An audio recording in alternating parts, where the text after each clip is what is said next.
नई Delhi railway station पर शनिवार रात मची भगदड़ में 14 महिलाओं समेत 18 लोगों की मौत हो गई है, जबकि अन्य घायल हो गए हैं। घायलों का इलाज दिल्ली के LNJP अस्पताल में किया जा रहा है। ऐसे में भगदड़ के 3 बड़े कारण बताए जा रहे हैं, जिसमें पहला कारण है प्रयागराज स्पेशल ट्रेन, भुवनेश्वर राजधानी और स्वतंत्रता सेनानी एक्सप्रेस तीनों ही प्रयागराज जाने वाली थी। 2 ट्रेनें भुवनेश्वर राजधानी और स्वतंत्रता सेनानी लेट थी। इन तीनों ट्रेनों की भीड़ प्लेटफॉर्म 14 पर थी। जब प्रयागराज स्पेशल ट्रेन यहां पहुंची तभी अनाउंस हुआ कि भुवनेश्वर राजधानी प्लेटफॉर्म नंबर 16 पर आ रही है। सुनते ही 14 पर मौजूद भीड़ 16 की तरफ भागी। दूसरा कारण यह है कि कई लोग टिकट काउंटर पर थे। इसमें 90% प्रयागराज जाने वाले थे। अचानक ट्रेन आने का अनाउंसमेंट हुआ तो लोग बिना टिकट प्लेटफॉर्म की तरफ भागे। इससे भगदड़ मची। तीसरा कारण जो बताया जा रहा है वो ये है कि 2 वीकेंड से कुंभ जाने वालों की भीड़ हो रही थी, पर स्टेशन प्रशासन ने कोई कंट्रोल रूम नहीं बनाया। शनिवार को भी शाम 7 बजे से भीड़ बढ़ने लगी थी, पर किसी ने ध्यान नहीं दिया। रिपोर्ट्स के मुताबिक ये तीनों कारण ही इस घटना के लिए जिम्मेदार माने जा रहे हैं।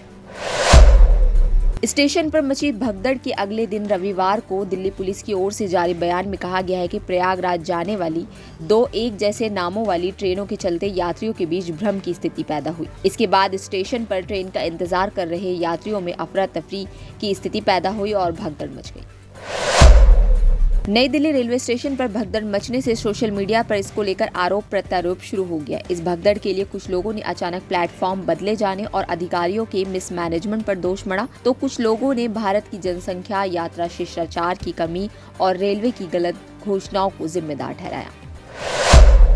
नई दिल्ली रेलवे स्टेशन पर शनिवार रात मची भगदड़ में कई ऐसे लोग भी हैं जो लापता हो गए हैं। लापता लोगों के परिवार के सदस्य अपने प्रियजनों की तलाश में जुटे हैं और वे उनकी तस्वीरें लेकर एक अस्पताल से दूसरे अस्पताल के चक्कर काट रहे हैं, लेकिन उनको समझ में नहीं आ रहा है कि वे कहां जाए और क्या करें।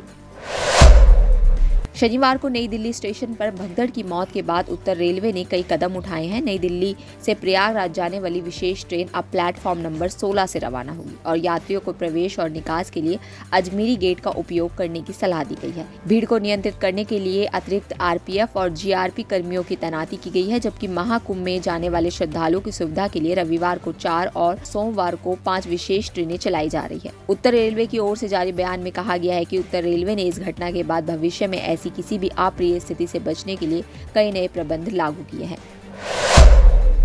नई दिल्ली रेलवे स्टेशन पर भगदड़ के बाद रेलवे प्रशासन सतर्क हो गया है। मुरादाबाद रेल मंडल के स्टेशनों से हर 2 घंटे बाद सामान्य टिकटों की बिक्री की जानकारी ली जाएगी। सामान्य कोच के सापेक्ष लिमिट से अधिक टिकट बिक्री होने पर प्रयागराज के सभी 9 स्टेशन और फाफा मऊ के लिए टिकटों की बिक्री बंद की जाएगी। भीड़ पर भी 26 फरवरी तक नजर रखी जाएगी।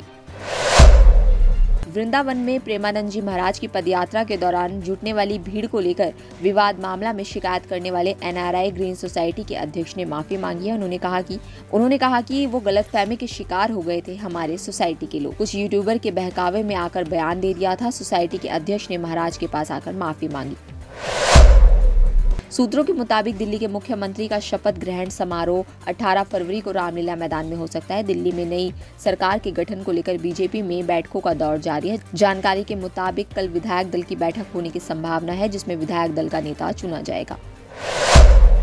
उत्तर प्रदेश कांग्रेस के अध्यक्ष अजय राय ने नई दिल्ली रेलवे स्टेशन पर मची भगदड़ के लिए रेल विभाग को जिम्मेदार ठहराया है। उन्होंने केंद्रीय रेल मंत्री से इस्तीफा देने की मांग की है। राय का कहना है कि इस हादसे के लिए रेलवे जिम्मेदार है। ऐसे में बिना देर किए रेल मंत्री अश्विनी वैष्णव को अपने पद से इस्तीफा देना चाहिए। वहीं कांग्रेस प्रवक्ता सुप्रिया श्रीनेत ने भी नई दिल्ली रेलवे स्टेशन पर हुए हादसे पर नाराजगी जताई है और कहा है कि हमारी एक ही मांग है, रेल मंत्री को अपने पद पर रहने का अधिकार नहीं है। उन्हें तुरंत इस्तीफा देना चाहिए और उन्हें बर्खास्त किया जाना चाहिए।